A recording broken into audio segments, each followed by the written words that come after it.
One of the issues that the American working class have to deal with and confronts is that the United States still has colonies. And one of the colonies is in Puerto Rico.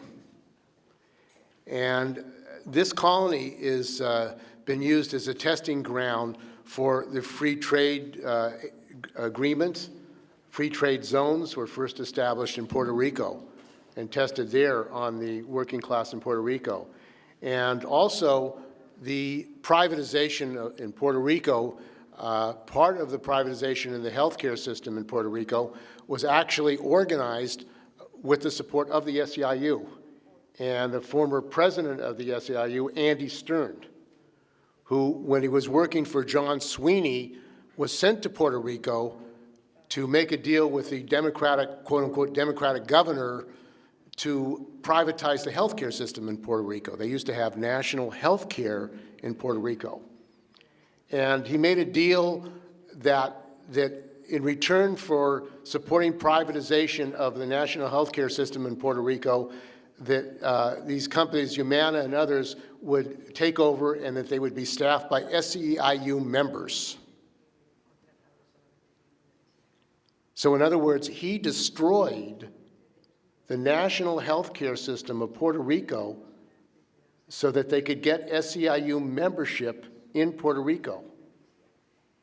I would say that's criminal from the working class point of view, that you would destroy a national health care system so you could get your members as jobs.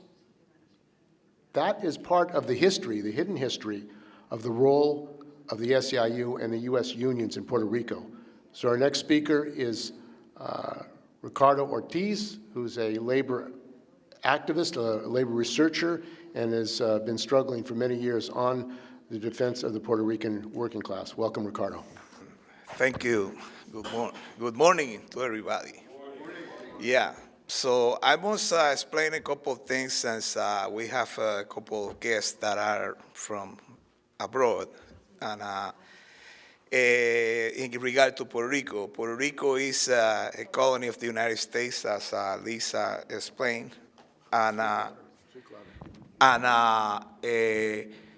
Puerto Ricans have a second-class citizen imposed to Puerto Ricans in the year 1917 by the Puerto Rican Citizenship Act of 1917, which included also the draft of Puerto Ricans to fight in World War I and consequently in all American wars, and in many cases disproportionately. Steve mentioned a couple of things that definitely are right. And in terms of testing ground for American experiments, and there are a couple more actually. The United States tested Agent Orange in the Maricao zone in the island of Puerto Rico. Agent Orange is made of toxin, which is a toxic substance that was used in Vietnam to defoil the forests of Vietnam in order for the American forces to destroy the country. And actually, it was so criminal that even affected American soldiers and Marines themselves in combat. My father included was affected by Agent Orange. So I must start by saying, yes, this campaign of privatization and attacks on workers' rights in Puerto Rico is just a part of the international offensive of capital against the working class. It's a continuance of that. And Puerto Rico certainly is a ground, has been always for big class struggles. But when you also talk about Puerto Rico, you are talking about the national question. It's a nation that is different of the United States and has been ever since the first day that the Americans arrived to Puerto Rico. Talking the American imperialists, the American armed forces, and the corporations that the military defense and advocates for. Bringing supposedly democracy, have been there since day one. Before going to the present day, I must say just a couple of brief things.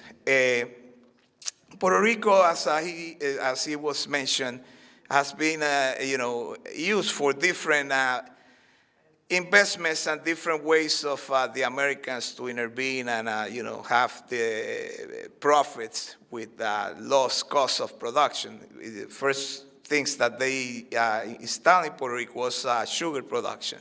Puerto Rico became, in the first 3 decades of the last century, first sugar producing factory for the United States, as well as a military strategic location for the United States Armed Forces to intervene in different wars, and different actions of the United States in the Caribbean basin and through the Americas.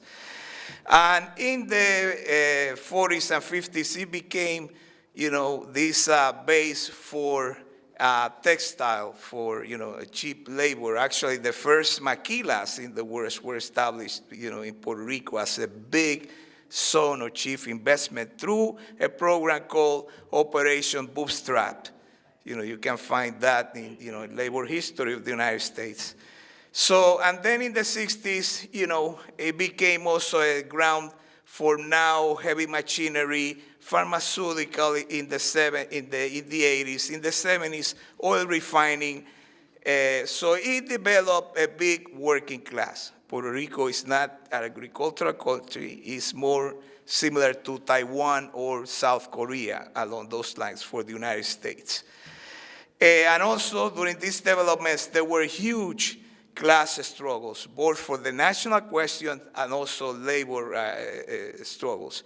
So much that during the 40s, when it was created, the Second Central Workers Organization, it was dominated by the Communist Party, and also in a period in the United States history called McCarthyism in the 50s, a lot of these people were victims, of incarceration, both by the American and the local regime that the United States installed to a bunch of massive strikes. The United States conceded some sort of a local self-government, which everybody knows is a joke, is a colony. And actually now, the implementation of a fiscal control board called, through a legislation called PROMESA, it was signed into law by none other than the friend of labor, Obama, the president of Barack Obama.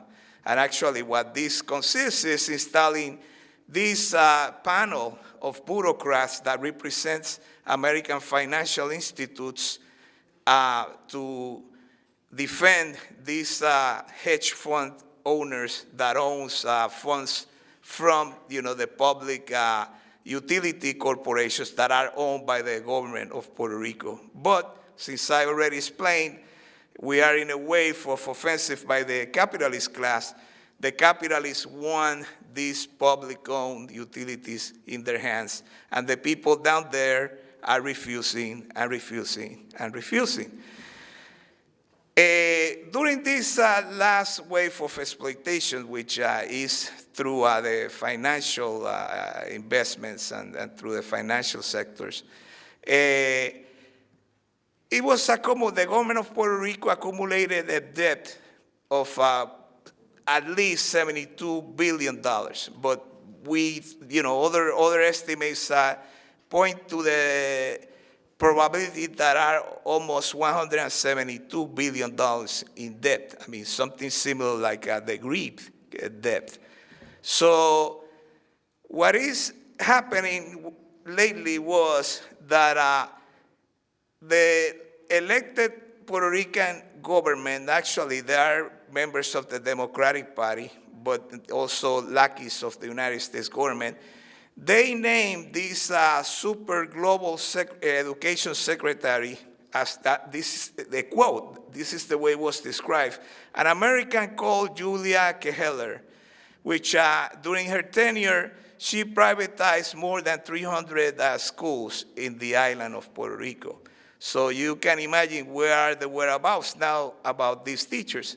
They are now immigrating to Orlando, to Boston, New York, Chicago, cities that traditionally had Puerto Rican populations, and now in Orlando, which is a new colony, of Puerto Ricans, and now it is a new type of immigration because most of the people in Orlando are professionals, curiously, that cannot live in the island anymore, because of these privatization processes. Talking about, the American AFL-CIO and its role today and in the past. The American AFL-CIO really made inroads in Puerto Rico during that period that I mentioned called the Operation Bootstrap. As this massive wave of corporations came to the island, also these bureaucrats with AFL-CIO came to get contracts in the industries that they were established. And actually, if you remember, I mentioned the Communist Party. The Communist Party had an international central confederation of unions, so the AFL-CIO was competing against the communists, and actually had the support of the United States government, and had the support of the local government, and eventually they were able to, fight these people and defeat them for a moment, in the 50s. So now what has happened is, curiously, that in the 70s, there was a powerful working class party, the Partido Socialista de los Trabajadores, the Partido Socialista Puertorriqueño. This Communist Party from an Stalinist tradition, they were able to create and fight off a lot of the AFL-CIO unions. I mean, it was a moment that these independent unions organizing the CGT, Consejo General de los Trabajadores, and other trade unions were the ones that were, having the big hand in the working class. Actually, at one point, from the period of 74 to 76, there was a Puerto Rican socialist daily newspaper. I mean, which is impressive, particularly, for a U.S. territory. But now what has happened is, since the wall fell, and a lot of people that were social democrats or radicals became, liberals or reformists, or don't want to be labor communists anymore, a lot of these bureaucrats, they became Democrats, supporting the Democratic Party of the United States. So these people now, they are leading a lot of the AFL-CIO trade unions that made a big comeback. I mean, the AFL-CIO started offering these supposedly radical trade unions leaders, salaries on hundreds of thousands of dollars, and they switched seats, some of them, seriously. So it was like from Che Guevara to JFK or something like that. So the point is that I'm going to give you one example of what is happening right now. I mean, it's so ridiculous the role that the AFL-CIO plays, in this country and abroad and wherever the hell they are able to put their hands, that, the Fiscal Control Board that I mentioned is proposing a budget, okay? And the governor of Puerto Rico was saying, no, you got to give more money. We're not going to accept, what you are offering. And could you believe that AFME, the local AFME, were trying to make a deal with the Fiscal Control Board for less money that even the governor of Puerto Rico was trying to get, I mean, a corrupt buffoon was going to try to get more money than these imbecile bureaucrats. I mean, and you may ask, well, those are the local bureaucrats. No, I mean, these people have bosses in Washington, D.C. I mean, they know what they're doing. I mean, this is a Democratic, governor. So, I mean, if you're a serious trade unionist, and you are radical, and you are an internationalist, what do? You condemn both the Fiscal Control Board, and you denounce the governor as the opportunist that he is, and you try to get the best deal for your workers. That's what you do. And actually, I mean, Steve was witness of one event, and thank you, Steve, for visiting us down there in Puerto Rico. One past governor, also a member of the Democratic Party, a complete clown, his name is Aníbal Acevedo Vilá. This idiot was invited to one SEIU convention. And the SEIU attempted to raid on the local independent teachers union. And actually, the teachers picketed that convention of SEIU. SEIU had the convention in Puerto Rico, and they were condemned and they were exposed because of being, pirates. And this is the AFL-CIO. What do you think about that? What kind of international solidarity is that with your fellow workers that are in a colony, that are in an oppressed nation? So some of the things that are, I'm not going to give the AFL-CIO too much attention, much that they do deserve, really, because, it is irrelevant. We should defend the right of workers to organize in trade unions. And we should defend even the AFL-CIO, the case that they are attacked. But certainly, all these situations, everything that has happened will be solved if we go to the root of the problem. And the root of the problem is capitalism. It's the capitalist class. What is happening in Puerto Rico is similar to what has been happening in Greece. Actually, I'm going to tell you this, and I can even show it to you if you wish. The past German Minister of Finance met with the Obama former Secretary of the Treasury, Jack Lew, and this was quoted by The Economist, and both of them were asked these questions. The German Minister of the Treasury was asked about Greece owing so much money to Germany. And he said, well, I propose to Jack Lew, why don't we trade Greece for Puerto Rico? Look at this. The German imperialists are, suggesting to the American imperialists doing some exchange without consulting any of these peoples. What the imperialists are doing. How the world is going. This is what is going around in the world, an international offensive that these cynics are even joking among them about the future of the people of the world. I must say, comrades, American imperialism is on decay. But also, you don't have anything better than that, You have, on one side, the European imperialists in their bloc, trying to compete with the United States. If you look at this inter-imperialist competition, and I can quote facts, you can look at them at, any economic journals such as Business Insider, Bloomberg, the International Monetary Fund, the World Bank. If you look, as for example, at the first 10 banks in the world, only 2 of them are American. And, the first 2 are not American, are Chinese. If you look at the first 5 automakers in the world, now it's not GM leading the pack, something that was unthinkable 20 years ago. The industrial capacity of this country is diminishing. But,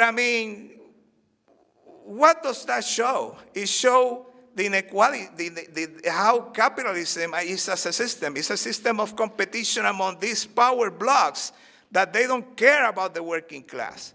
They want to blame the working class of the world for their inequalities, for the inequalities of their system.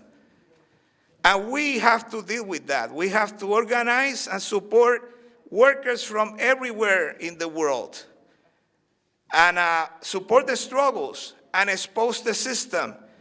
American imperialism, although it's declining economically, it still is the most dangerous imperialist country in the world. It has the largest military. But also, if you look at the European imperialists, since 1970, France has done more than 50 military interventions in Africa. Africa is a zone of investment and competition very dramatically between the European imperialists and the Yankee imperialists. So I was going to say in my last two sentences, the workers of the world need parties to organize and overthrow this goddamn system of oppression. That's what it is. No imperialist country, regardless of what they say, is a good thing for the workers of the world. So don't believe this anti-China bashing. Those are tales that the American imperialists are making because they are missing ground internationally. So we and the Chinese workers do not have to fight each other. We and the Chinese workers have one enemy in common, which is capitalism. We and the European workers have one enemy in common, which is the capitalist class of Europe and the United States. Nothing else. We are brothers. We produce the soil. We produce and make all the commodities that we enjoy, and the ones that are getting the benefits are the capitalists, and that has to stop. Workers of the world, unite! So I want to welcome Mehmet Byron, who is with LaborNet and has been involved in the struggle against privatization for workers' rights. Welcome, Mehmet. Thank you, everybody, for coming today. And we had great talks this morning, and I feel that once we hear all the issues about privatization around the world, I feel like we're talking about exactly the same thing. Doesn't matter where it's happening.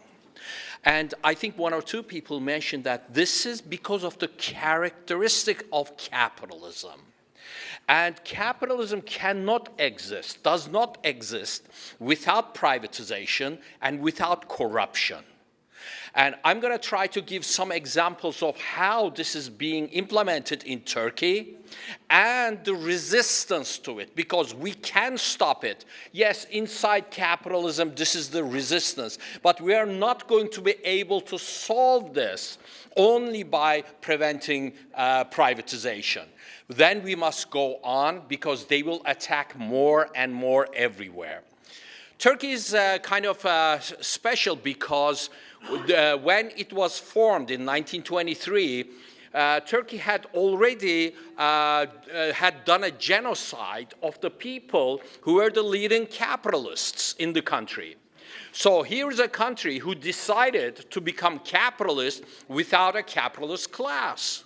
So in order to foment this capitalist relationship, the government, the state had to step in and build capitalism. But in order to do that, it had to create the capitalist class, but it wasn't time. So nearly everything that you can imagine was being produced by the government, by the state. But when it came to about 1960s, then the idea started to come up that we are now mature enough and it's time to privatize. But in order to do that, they knew that the people's resistance was going to be fierce. So they had to come up with some measures. First one was unionization. And so in order to create unions, the United States was called into action. And AFL-CIO comes to Turkey and establishes the one and the only yellow union that you can imagine. And all the workers were forced into this. But in 1960s, something started to change. The workers' consciousness started to see that the yellow unions are not cutting it. So independent unions and confederations started to happen. And the state had to come up with a alternative plan.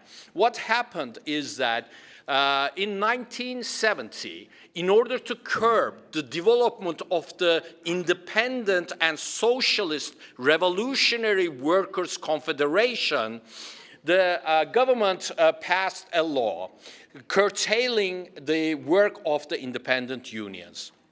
They never, ever expected what was to happen. Suddenly, in about like 3-4 days after the passing of this bill, suddenly hundreds of thousands of workers took to the streets. They took over the factories. They closed down the highways that led to the biggest industrial city of the country, Istanbul. They started marching from highways going to downtown. But when the brother of the prime minister's factory was taken over, the army had to be sent. And the workers clashed with the police. Police was no problem. They completely destroyed the police force, and they started fighting with the army and moving to downtown. 150,000 workers. The only way they could stop this was by bringing the head of the Revolutionary Union Confederation, or the Progressive Confederation of Labor Unions, and on radio and TV told him to tell the workers back off, and that's what he did. He said, everything's in order, don't worry, go back to your work, and that's how they could stop this big, huge event. And only afterwards, when they saw this tremendous reaction, that they repealed the law. So it was defeated. But it wasn't the end of it. Turkey is working with IMF. Turkey is working with the World Bank. So they demand that the privatizations happen. But again, they are very fearful of the reaction. So in early 1980, they passed the laws and regulations that would work together with the IMF. But this could not have been done without a military coup. So they brought the military coup, and millions of people were tortured. Complete unions were destroyed and all their assets taken over by the government. Many unionists and workers killed, executed, tortured, and this is the only way that they could stop this. But it didn't end there also. They went on with this. But again, at a time when they never, ever even imagined, in 2013, they were privatizing right and left, but they hit something they never thought would happen. In the middle of Istanbul, a small little park, one of the only green places that was left, they moved on there, this public park, to privatize it. They were going to build a shopping mall. So only 5 or 6 environmentalists stood by the trees and said they would defend the trees to their death. So a small event, right? So they called in the police beat them up. Next day, the leftists were there. And the following day, the revolutionaries were there. Suddenly it became a resistance that lasted for about 4 months, fighting the police and the government with live bullets. They were coming with tear gas, with tanks, with water cannons. And this turned into a different type of a resistance to prevent this privatization. This is still going on. This is still going on. The latest that I can give you is today's event. It's happening even as we speak. There is a Middle East technical university established with the US funds, actually, to promote the US and imperialist culture. And it turned out that it was what we call the castle of revolutionaries. They never expected this either. The entire left leadership, the entire revolutionary leadership came from that university. Now, and the students back in 1960s planted trees and forests around the campus. But now it's a prime area, and that needs to be privatized. So they want to cut down the trees, and they told the students that it would be for student housing. But one thing they are not saying is that the student housing will be controlled by the government. Other student housing over there is controlled by the university. So if the government controls the student housing, they, like they have done other places, are going to bring in the Muslim, Islamist, jihadist thugs and terrorists inside the school so they can do the work of the police and the army that they couldn't do.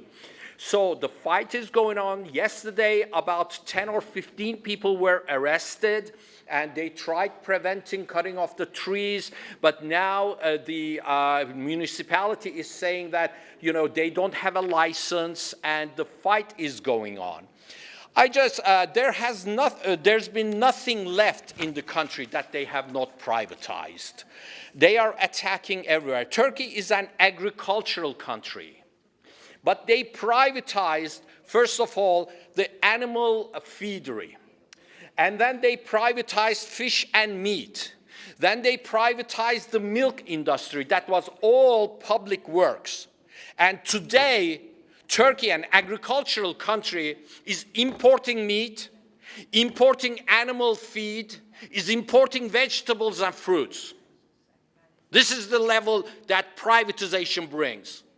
And the latest example are the sugar factories. What has happened and is happening is that the government-controlled sugar factories are being given at nearly nothing to the private enterprise that is very close to the government. 13 of the factories have been, out of 25, have been privatized. None of the, except for one, none of the people who bought the factories have any experience in how to manufacture or do sugars or anything related to it. They have been sold at 1/3 of their price. And not only that, but after selling it at this price, now the government is also helping them in other aspects.